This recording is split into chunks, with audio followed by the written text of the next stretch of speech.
मुंबईतील दादरमध्ये आज शिवसेनेचा जाहीर मेळावा होणार आहे। एकनाथ शिंदेंच्या उपस्थितीत हा मेळावा पार पडणार आहे। आगामी निवडणुकांसाठी शिंदेंच्या शिवसेनेची तयारी आता सुरू झाल्याचं पाहायला मिळतंय।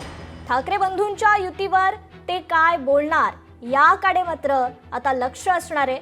एकनाथ शिंदे यांनी सर्व पदाधिकाऱ्यांना आज ते मार्गदर्शन करणार आहेत। संध्याकाळी 6 वाजता हा मेळावा पार पडणार आहे। या मेळाव्यात नेतेपद आणि इतर पदांसाठी निवडणूक देखील होणार आहे। यासाठी दादर येथील सावरकर स्मारक इथे सर्व नेते आणि पदाधिकारी जमतील।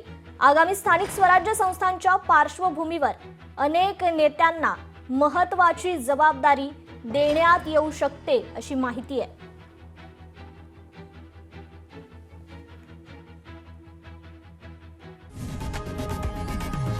लोकशाही मराठी ऐका, पहा, जागरूक रहा।